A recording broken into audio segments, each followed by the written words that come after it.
as though the most vulnerable group in society was specifically targeted. These are lone parents. They have suffered hugely from the cutbacks and the so-called reforms. Tonight we detail what has happened to them, and we ask a government party TD why.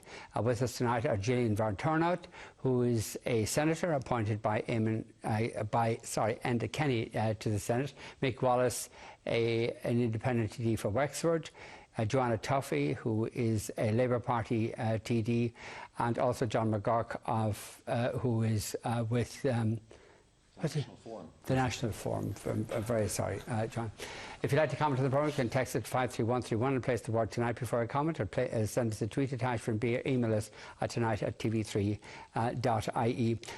We spoke last night. There was a representations made on behalf of lone parents to members of the Oireachtas yesterday evening, and afterwards we spoke to some of those who made representations, and let's look at that now. What happened at the briefing today? Well, the Senator Van Turnhout had a briefing where she invited politicians, members of the Oireachtas, and there was a good attendance. And I suppose from Open's point of view, we wanted to attend because we absolutely believe that the cuts across the board to lone parents were the untold story of Budget 2012. There's been loads of media coverage about septic tanks and other things, the household charge, etc. I know they're important issues. But for our families who still remain the poorest families in Ireland, there's been a huge untold story in this budget. There's been a series of cuts which have affected everybody, like fuel allowance, like the back to school clothing and footwear allowance. But then there are specific things that have been done to our families, and that story hasn't been told. At the briefing today, who was present? Or were there members of the government parties present? There were members of all parties that I noticed, and I know that some of the government TDs and senators gotten in touch to say there were parliamentary party meetings, but there were a few Labour TDs and senators, and definitely one Fine Gael member, and my understanding is that there were parliamentary assistants and secretaries sent by other Fine Gael TDs and ministers along to the briefing. Did you get any undertakings or promises from any of the government TDs? No, we didn't. There were some interesting questions afterwards, and I suppose from our point of view, the reason we were glad, Open was glad to be here, was to try and get the word out, because we've been quietly working on this since before Christmas, and people are really shocked when you tell them the story of what has been done and what's about to unfold for our families from April of this year, which is that the mothers, and we are talking about largely mothers, if you look at the one-parent family payment, the mothers of 7-year-olds will be singled out as workers in this society. All right. How have the budget cuts affected you as a lone parent? There have been multiple cuts as a lone parent. The back to school footwear allowance, I have 2 children, so there's €50 for my child under 11 and €55 for my child over 11. There's the €120 fuel allowance has been cut. There's the €400 because of the income disregard being cut. And then also for people who have to pay contribution to rent, I don't personally, but it's a €312. If I was on a C scheme, there'd be €1,596 cut for any person with a CE scheme. We've been cut in 4 ways though, Vincent. It's not just been financial. There's been huge barriers to education and training has been introduced. For instance, we're not able to avail of Job Bridge or 2 schemes. We're now not able to avail of CE schemes because of the €20 introduction is all we'd be qualifying for, and no account of childcare. And we're also, anybody doing a VEC course or FOSS course must pay €25 a week to do that course, when considering we only get €29.80 a week to feed and clothe our children. If we have to pay €25 for childcare, it gives us €4.80 for our child to feed and clothe. So in effect we can't do any training, and we're not able to get access to CE schemes, and we're not able to do Job Bridge or 2s. We're stuck in the home, and we're claiming that this isn't an activation measure, it's keeping us away from work, and that's over 60% of us work already, and these cuts will mean we'll be forced back onto welfare dependency, and that's what we're fighting for. Already there's 16.6% of lone parent families live in consistent poverty. 35.5 are at risk of poverty. That's from the EU Silk report. We're the most vulnerable group of any other sector, more so than the disabled, the elderly, or the long-term unemployed, and yet it's our sector that has been most affected by the budget, and we have no way of getting out of poverty now because of the barriers to work and education and training that we're now going to face. Where does the campaign go from here? Well, this Saturday we have a protest meeting 2 p.m. at the Garden of Remembrance, and across Ireland, I mean from every county, and mainly through social media, single parents have been absolutely outraged at how severe these cuts were. And as Francis said, it's the untold story. We want our story to be told. I think this country has a disgraceful history, which we all know, of discriminating against single parents. And I think that's why we were an easy target. I think politically they thought this was a group we can touch and we can cut, and there would be no political backlash. We've been getting fantastic support. We will be out in the numbers on Saturday, and we're saying discrimination stops now, and the discrimination, including these cuts, these are our children. They have a right to be treated the same as every other children in Ireland, and we will be out in numbers on Saturday. Where's the protest on Saturday and at what time? It's meeting 2 p.m. at the Garden of Remembrance, and we're going to go down O'Connell Street, and at GPO we'll have an open mic, and it's open to lots of people to talk, because we want our stories to be told. We're sick of people talking for us, so we want our stories to be told, and just for people. And I suppose the discrimination and the stereotyping, and it's all myths, it's all propaganda.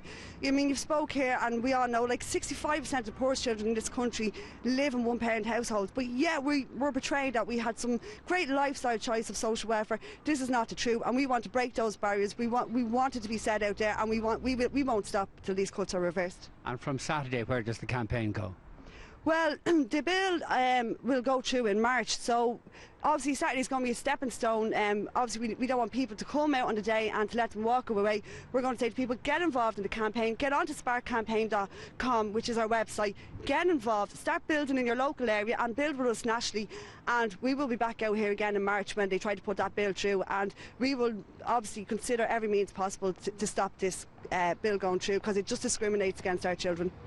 Just to let you know that Spark, it's great to have Open and One Family supporting us, and they've been fantastic through it, and Trur. But Spark started off literally the day after the budget results from a group of women talking on a parenting forums site. We started the Facebook page, we then started a Facebook group, and now we have our website. And we're very active women all around the country, and we're taking back control of this issue. It's great to have the support, and I know Francis really supports us in that issue, but we're empowering ourselves, and we want to speak for ourselves, and we want to stand up for our children. Our name is Single Parents Acting for the Rights of Kids, and you don't argue with women when they're fighting for their kids, and we're just sending that message out to the government. We are women who will fight for the rights of our kids. So decide whether you're going to give in now, because it will be a battle that we will win eventually. Okay, that was, by the way, the last person there was Louise Bayliss, who was the whistleblower in Grange Gorman. She was the person who exposed the incarceration of people in locked wards in Grange Gorman simply because of cutbacks in the area of mental health. Jillian, let's go through again what lone parents have suffered because of this recent budget. Yeah, and it's obviously the recent budget, but there's been cumulative budgets, and it's the cumulative cuts. And I think, you know, sometimes when people think of the budgets, they just think of one cut. But for lone parents, the effects will be, there's the one-parent family payment, which will be reduced by €16.50 a week to €130. And that payment has been the same since 1997, so it's not that the payment has been going up over the years, but now we're seeing quite a dramatic decrease. And they're also going to reduce the age from 14 gradually down to 7. So that at age 7, they're basically sending the signal that, you know, that the allowance was applicable to a lone parent who had a child aged up to 14. Their youngest child. And now it's going to be reduced to 7 over the next 2 years. But in addition, you know, you've got the rent supplement changes that were in the budget. So there's €6 more per week will be needed in rent.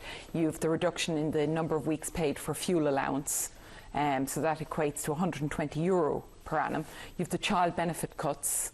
And obviously lone parents all have children, so that's a loss of €228 per year for a one-parent family, for example.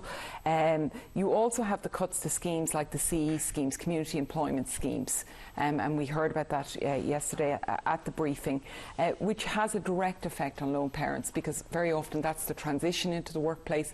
Our CE schemes are providing childcare places within a community, allowing lone parents to transition into the workplace.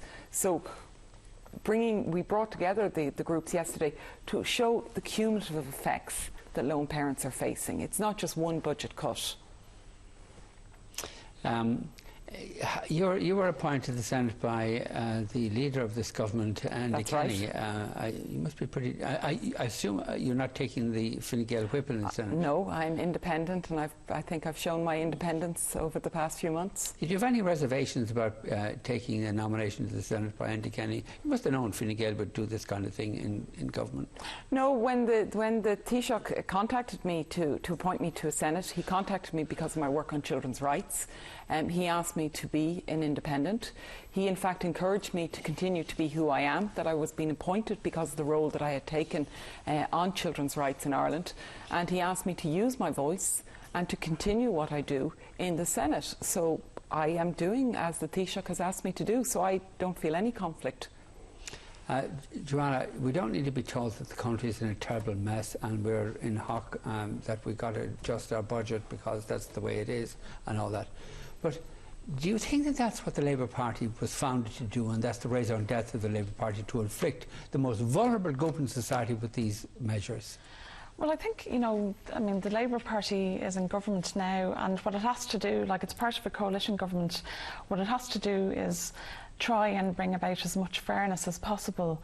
And, Joan Burton, had an unenviable job to do there. Like, she had to make savings. That's what the Labour and government has signed up to do, and in terms of the whole deal that we have as a country with the EU and IMF, savings had to be found in the social welfare budget. It was originally proposed to be 700 million, and she managed to negotiate that down to, I think it was 475 million. And, one thing that the Labour Party was absolutely, going to prioritise, because that's what we had in our manifesto, was that we were going to maintain the basic social welfare rates. So, she had to find savings in the overall social welfare budget. And if you look at previous budgets, like in previous budgets in the last few years, things like people's entitlement to job seekers benefit has been cut, despite the fact that people make contributions to that over their working lifetime. It was cut, it was something like, I think it was 1.5 years, or it was something like 18 months, then it was reduced down to 12 months, then it was reduced down to 9 months, and there was, like last year and in previous budgets, the rates in social welfare were cut across the board. Now, if those kind of cuts had been made again, they would have affected lone parents, they would have affected people, in different groups that are at risk of poverty or in poverty. So, Labour had to make a choice in government, and that's what Joan Burton did. And she had to look at, how to make savings in terms of reforming the system. And just to say about the lone parents, like the lone parents payments, reform in that area along the lines of what's happening now has long been flagged. And for example, reform along the lines of reducing the payment down to, that's what reform means. What reform would be? Well, it was always pitched as reform, and internationally, there's many countries, like for example in Sweden, one parent families only get the payment up until the child is aged 3. But they have now the here, services and I accept that. I do do accept that point. But the thing is, now I remember reading a report a few years ago by one family where they were looking at the proposals to bring the age down to 7. Can I just back to what you said?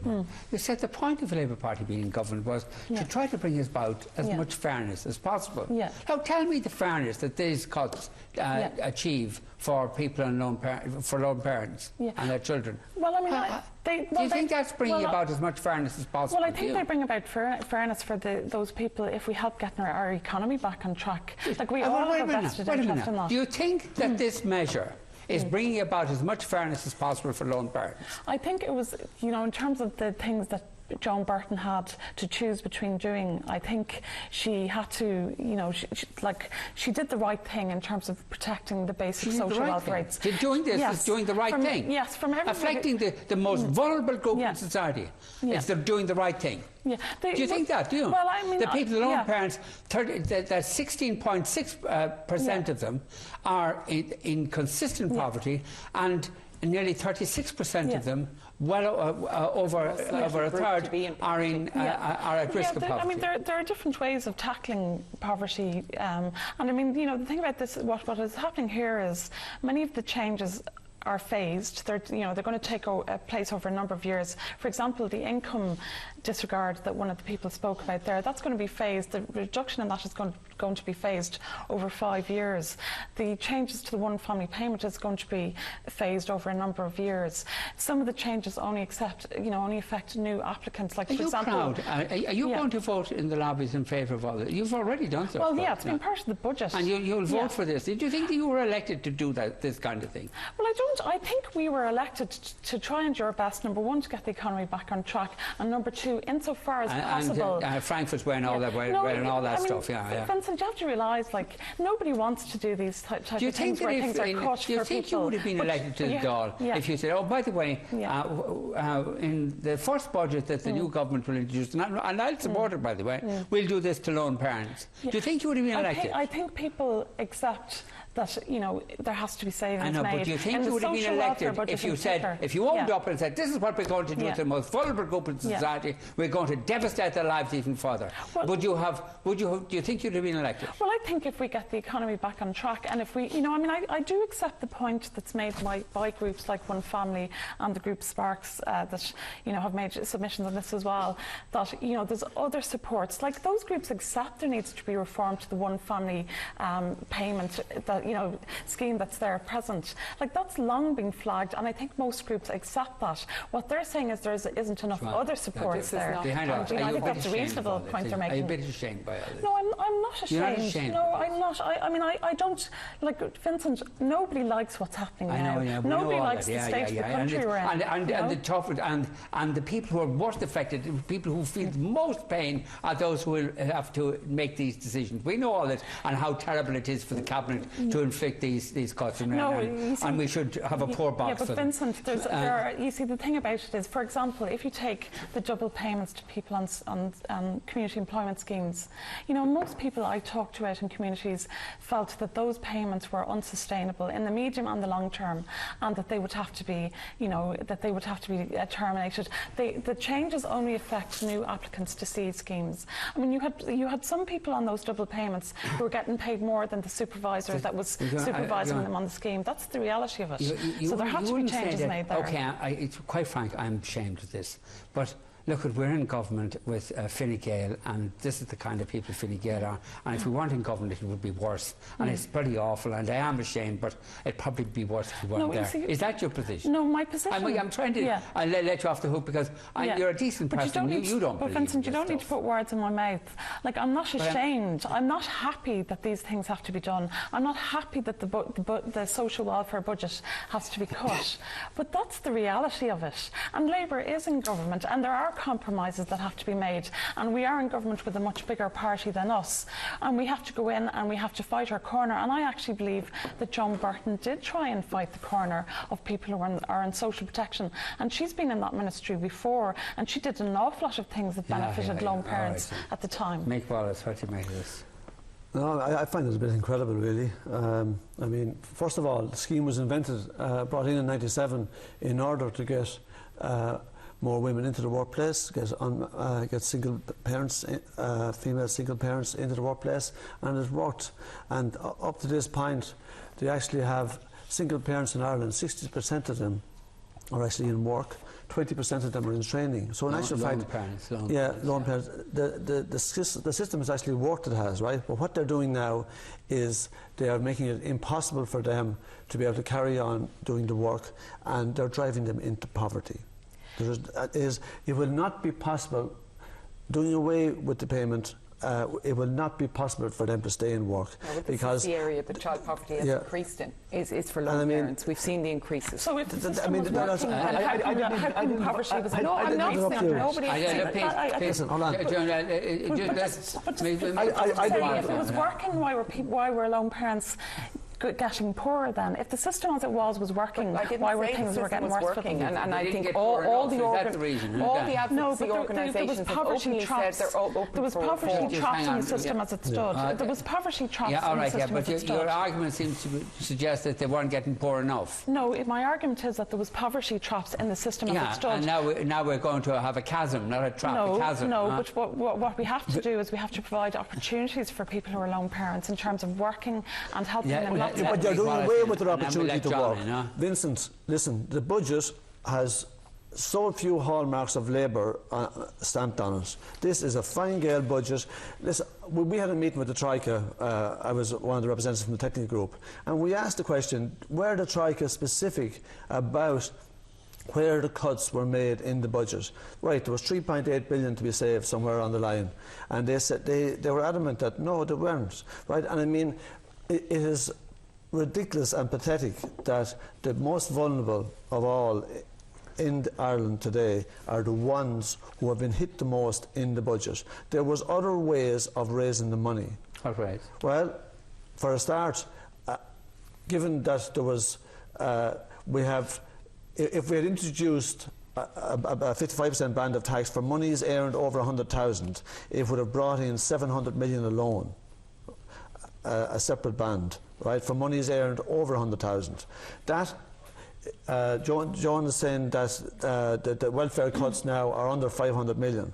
Well, that would have brought in 700 million. Promised, you have to regard to what Fine Gael promised in the election, said there'd be no increase in income tax. But so listen, they've made a lot of promises in the election. They also said 12 months ago that it would be immoral to bring in a household charge because... No, they didn't say that, no, didn't say that 6 months They did in last January. 1994. No, I know that, yeah, that it would be wrong to tax anyone's home. But last January, they said that it would be completely wrong to introduce this household charge that Fianna Fáil were threatening to bring in because they said that the Irish people had already paid more than enough tax on their houses. You think they should break more of their promises then? Well, on the income tax one, yes, I do believe that direct taxation is the fairest form of taxation. Labour, and they said they wouldn't touch the standard rate of social welfare, but they damaged it every other way. They've cut the living daylights out of it in every way they could, bar touching the main rate of 8.65 an hour. So but everything else was... No, I'm just saying that if you wanted to raise taxation, I would prefer to see less indirect taxation. Okay. The 2% VAT, the 2% VAT go from 21 to 23 also hits the most vulnerable in society. Indirect taxation does not factor in ability to pay. Direct taxation does. Indirect taxation is basically unfair to those who can't afford it. Okay, John. Well, I disagree with Mick when he says this wasn't a Labour Party budget. It was a quintessentially Labour Party budget because the only major group in society that weren't touched are the Labour Party's major clients, which is the public sector unions. When you say, Joanna, that Joan Burton scoured the Department of Social Welfare for savings, she scoured approximately 65% of the spending for savings. 35% of the spending, which goes on the salaries of public servants who earn 50,000 to 60,000 euros a year, they aren't touched, but people on the breadline, so to speak, are touched. So this is entirely about protecting the client class of the Labour Party, who are, you know, Jack O'Connor, which is why when lone parents hold press releases, hold press conferences in Liberty Hall with SIP2 behind them, they're holding press conferences with the very people who are taking the money from them that should rightfully be theirs because the cuts are coming in the wrong sector. Secondly, with relation to the lone parent payment, you know, we're not having the broader debate on this subject, Vincent, which is that the lone parent payment, since it was instituted, has been a poverty trap. I'm not saying, and this is not to defend the cuts made today, but if you look at it from what it is a payment which you get on condition that you remain a lone parent. It actually is a payment which you get if you cease being a lone parent, if you enter into a relationship with somebody, if you get married, if you improve your circumstances, and that way that money is taken away from you. This is a situation where the state takes people, puts them in a box and says, stay there, we'll subsidise you in that position, but move out of it and improve your lives and we'll take that payment from you. And it's reflected right across the system, where we have a state system that puts children into one box and parents into another and says that if you are the child of Michael O'Leary or Bono or somebody else, you get the exact same amount in child benefit as if you're the child of somebody on social welfare. When what we should be doing is looking at the incomes of specific families, have a society that treats people like individuals and not names on a page and numbers in a box, which is the way this government treats all of the citizens of this country, and says we're going to judge you on your individual circumstances, we're going to make payments based on the actual income that's available to the child through its parents, and we're not going to treat the welfare budget as a way of buying votes, which is what this was. The lone parent payment was introduced and specifically called the lone parent payment because some minister at some stage said, here's a group of people I can buy off by labelling a payment and saying this is what we're doing for you specifically, rather than having a policy which doesn't reflect... What do you mean buy off a group? They buy off lone parents by doing this to them.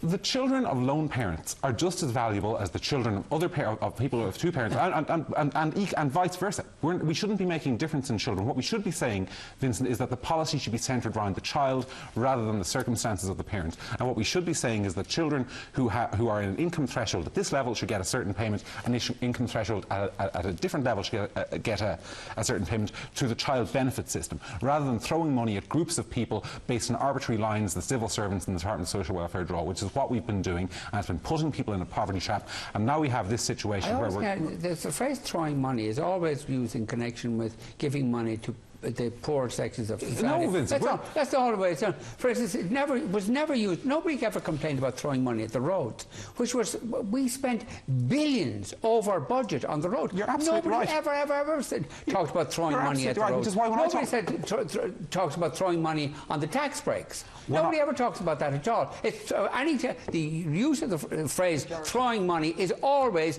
used in connection with giving money to poor people. Vincent, when a poor person goes into a shop and buys themselves, I don't know, their weekly groceries, and they pay 23% of the VAT on that, which is money that they're struggling to earn, and then that VAT is handed over to the children of Bono, that is throwing money away. That's not throwing money at the poor, that's throwing money at a problem and saying, we're kids, we're just going to throw money at you because, we're going to put parents into a box rather than target the money at the child. Right. The loan payment from the beginning was all about setting up people and saying we're going to buy off this client class rather than dealing with children. Okay. Giving them access to the community employment scheme, Vincent, there was a lot of women who had no work skills, no training, and they were not able to get work, right? And you might say, the fact that there's 60% of them working today and still 20, there's no one doubting the fact that there's still poverty levels there, they're huge, right? But the community employment scheme, giving them good access to that, was a huge benefit to them, and a lot of them have gained training from that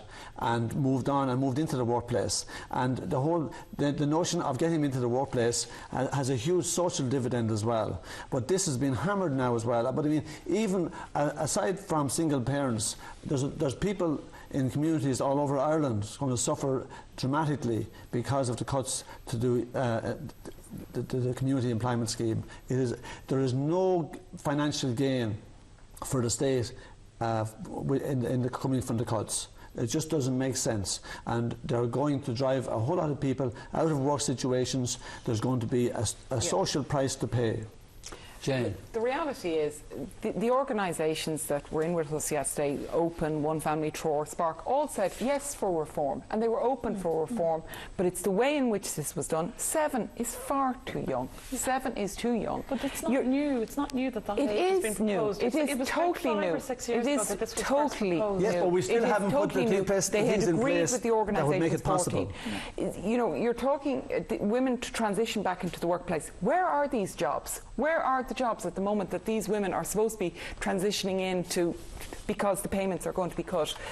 Now, I think there is an opportunity for reform. We saw the free preschool year brought in a few years ago. Really good reform. Why not provide direct transport? We're cutting back on rural transport. We're hearing from lone parents in rural areas, rural transport is an issue. School book schemes, so this is an opportunity. I'm not saying that we can't do things differently, but doing the cuts in this way, for me, is they're in a particularly vulnerable situation. It's the cumulative cuts, because I think sometimes, me, my middle class world, look at one cut and say, yeah, I can cope with €10 a week or whatever.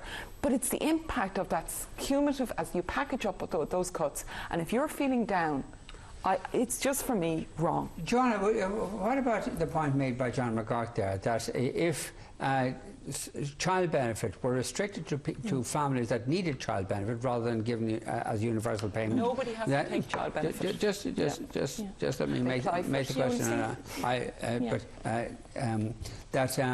There'll be money then to spare for lone parents.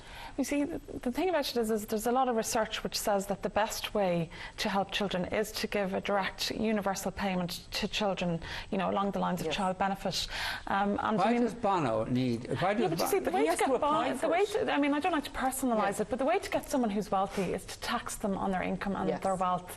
Great. Children don't have an income or wealth, and I think to maintain the principle of universal child payment is very important because, you know, if you have someone on 50,000, an income of 50,000 a year, who is single with no children, and you compare them to a person on 50,000 a year with 4 children. Hold on. You know, you have 5 adults to feed out, or 5 people to feed out of, you know, the 50,000 on the one hand versus the person who only has to look after themselves with the same income and paying the same tax. Okay. And that's the reasoning behind a universal child payment. Hold on, I make 2 points. First of all, this isn't about getting more money from people. You don't have much money, Joanna, but you have enough to not have to do things like this.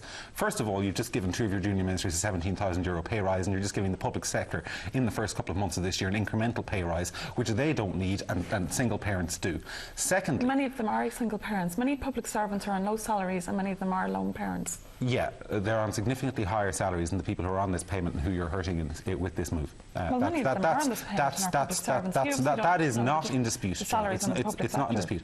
Secondly, one of the things, you talk about reform and reform and reform. One of the things that we're not doing in this whole sector is talking, anyway, the entire responsibility for dealing with people and helping people out is being placed by the politicians on the state and society as a whole, and we bear a large portion of it. But the other thing is, in the UK, you have an organisation called, an agency called the Child Protection Agency, which actually goes out and says there is no such thing as a lone parent, because there are always 2 parents, and each of the parents has a responsibility, whether they are estranged, whether they are part of the family, to contribute whether they like it or not. And they go out and they say, you know, if you are a single father who's ignored their child, then part of your social welfare payment is automatically taken and given to that child, and there is no escaping the responsibility, rather than simply putting it on society as a whole. And that would be rather good. And as I said earlier on, there is absolutely no reason for pursuing a policy which by its very nature says that if you're a single mother or a single father with a child and you enter into a relationship which gives you extra support and extra human capital to invest in that child, then within 3 weeks we're going to cut your loan payment, your lone parent payment, and take that off you. That should be extended or phased out over a longer period of time to actually reward people who go out and enter into a relationship and cease being lone parents, which is presumably what all of us want. Yeah. You see, I mean, I think that the point is... Well, sorry, can I just say in relation to what John there's nothing said wrong with there? being a lone parent. No, I'm not saying that there's anything wrong with it, but I'm saying, you know... What's so great about marriage? Who says I didn't mention the word marriage, Mick, you just did. I said stable, loving relationship. You put a question mark over single parental. What John was saying there about the payment itself, like the payment... The idea behind the payment, as far as I know, was genuinely to help one-parent families, you know, and like all the statistics that Vincent has mentioned there is that lone parents are vulnerable to being in consistent poverty and so on.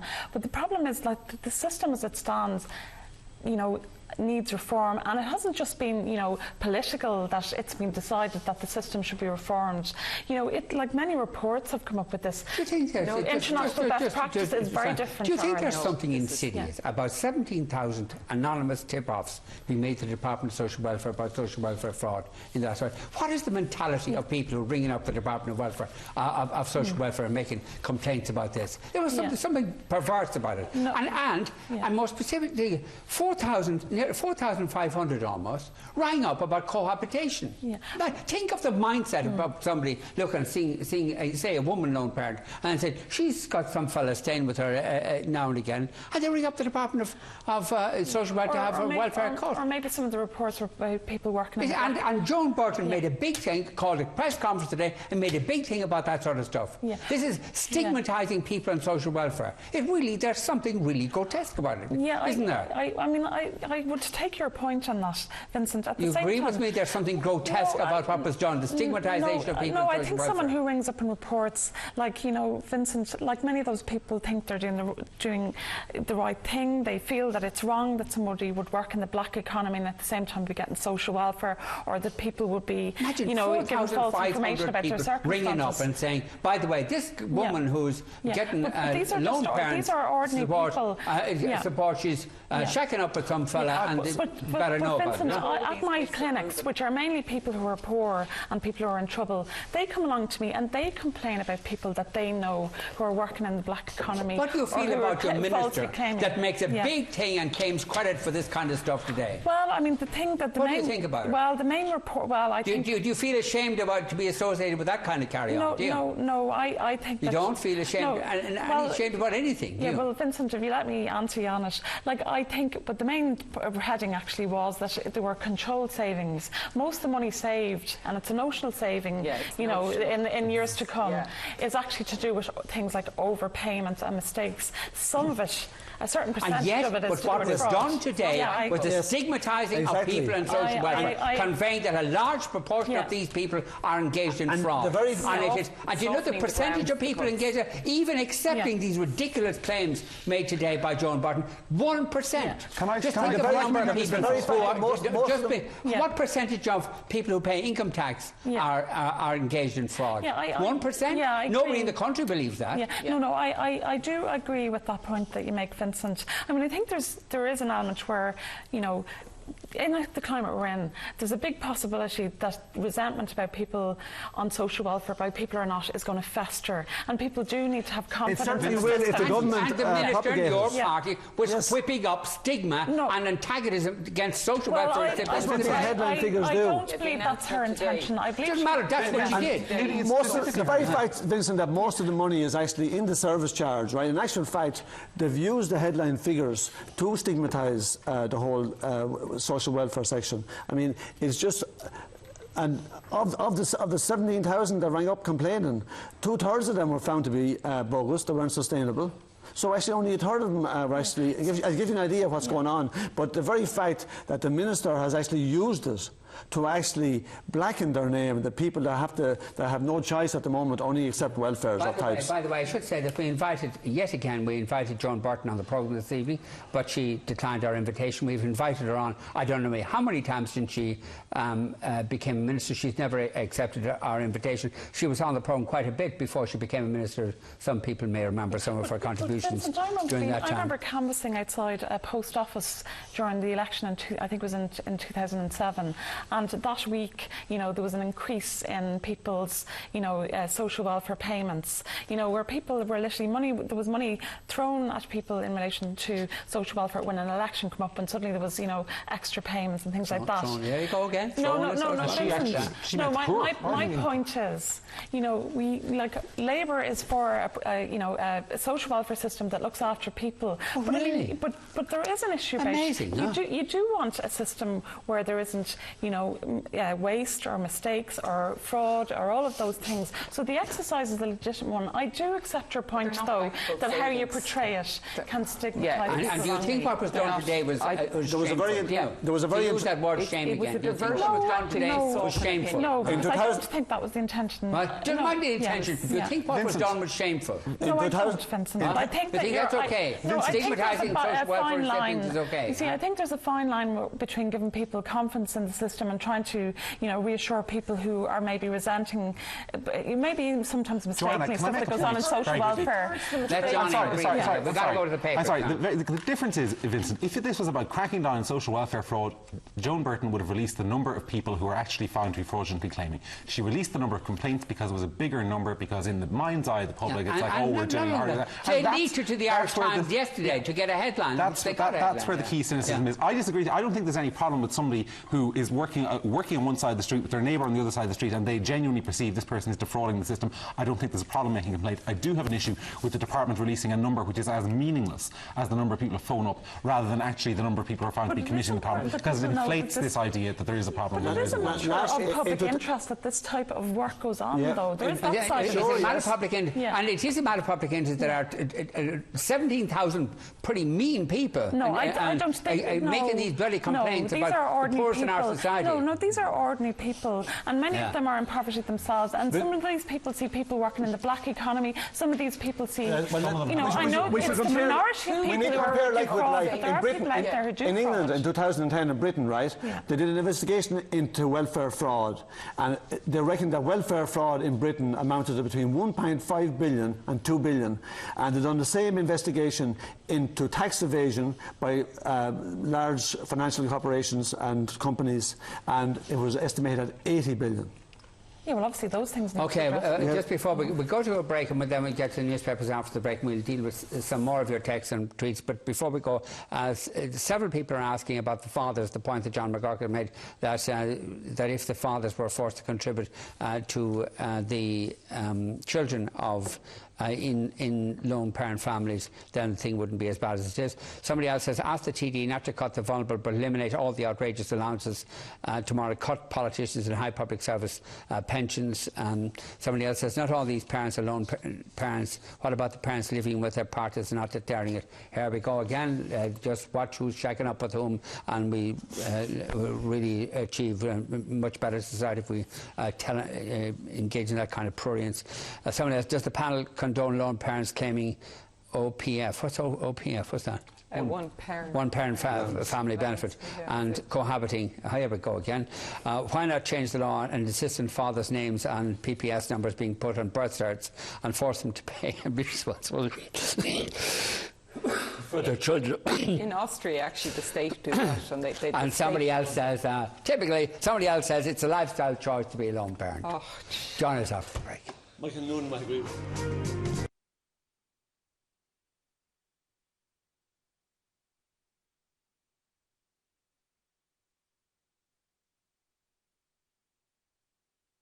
ある力をかけたら重量が軽かったら速く走る。100キロ以上軽量化しましょう、やりましょう。この人何言ってるの？態度というか顔と言った方がいいかな。それが楽しくなきゃったら夢がないじゃないですか。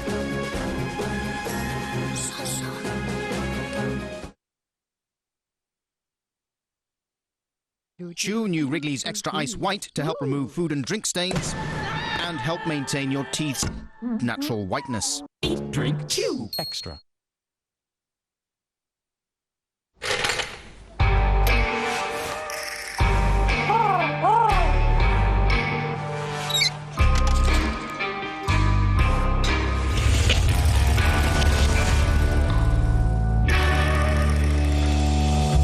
Get to McDonald's now and pick up 2 medium meals for just €10.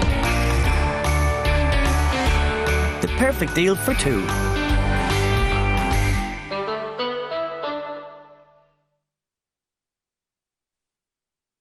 If you're thinking about putting your money somewhere sensible, think about KBC Bank Ireland's 12-month fixed deposit account with a fixed rate of 4.15% AER gross and the ability to withdraw up to 25%. To apply today, visit kbc.ie or call us on 1800 51 52 53. It makes sense to be with KBC. Look at me, touch me, take me, challenge me, thrill me, control me. I am Giulietta. If you're going to talk about me, test me.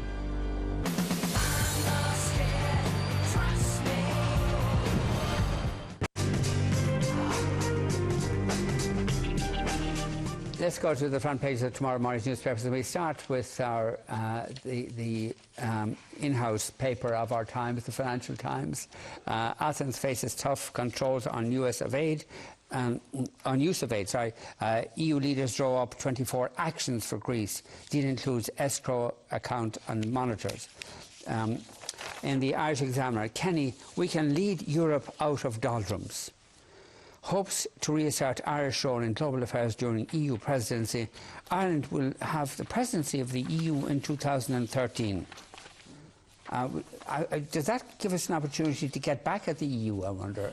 Well, it takes us the lead, especially on the financial framework is being negotiated at the moment, and the likelihood is the end of that negotiations will happen during our presidency. So the whole financial framework for the next several years, the EU. So like Ireland can take a leading role on many issues. Who's the presidency of the EU at present? I know are they taking a leading role, are they? I count Germany. Germany takes the presidency of the EU. I should know. Germany is president of the EU. Always have the presidency of the EU. No. That's it now. That's finished. No. Finished. Ireland can play a strong role. The Irish Times, children group given €1.5 million for referendum campaign. Atlantic Philanthropies among the campaign for children backers, and it's expected there will be a referendum on children's rights sometime later this year. How is that legal, Vincent? What's that? The minister confirmed this year. How can one group donate 1.5 million to one side in a referendum campaign? Because I have a suspicion that that was like to a no campaign, and say a European referendum. The Irish Times mightn't report it with such glory. And I mean, it's one group. It's an outside, it's an American man. I have no doubt that it's all been done very legitimately. I have absolutely no doubt. One would hope so. I think there's something disturbing about it, however, that if outside groups, wealthy groups, can finance one side in a referendum campaign, no matter how worthy that campaign may be, then it distorts democracy, I think. I mean, I would think there should be very clear, open rules, but I think we've had previous referendum campaigns where we've seen where we don't know the source of funding. And I would agree that I think that you raise a good point there, John. I think there is a problem with that. I just think that if some American comes in who's a Christian conservative and donates $2.5 million to the No campaign here, you'll be screaming blue murder. Okay, let's go to the Irish Sun. I'm sorry my lad shot Shane. Hitman's dad delivered relieved son is facing justice. And the Irish Daily Mail, in a dramatic interview, the businessman acquitted of assaulting a burglar tells of his ordeal and why he now keeps a shotgun. What if my wife had been alone? That's Martin McCaughey last night, who was acquitted of grievous bodily harm, I think, to the person that had robbed his house, or attempted to rob his house. And the Irish Independent... or burglary his house, sorry. You can't rob a house, I think, unless you're in Nama. But the Irish Independent, how parties splashed €13 million taxpayers' cash. Kenny was paid $50,000 salary top-up out of funds. Also, there are more than 400 jobs in danger at troubled DIY group. And in the Irish Daily Star, I spent a fortune fighting for my kids.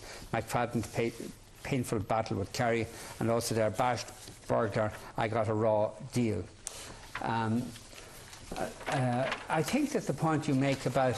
I think the whole business of private finance in the political system is a hugely transparent. Yeah. Well, I don't think it's good enough to have it open and transparent. Yeah. I think it's hugely biased because, for instance, political parties that represent the interests of well-off people who are able to afford to make donations to political parties have a head start over parties that don't that represent the interests of poorer people who can't afford to make donations. Yeah. So there's a bias in the political system. Once you allow once you allow private finance into the political system, it corrodes it. That's why I pushed an amendment yesterday on the electoral amendment bill to ban corporate donations. I would absolutely I can't understand this thing of corporate donations. Why don't you ban all donations? Well, no, I think people have a right.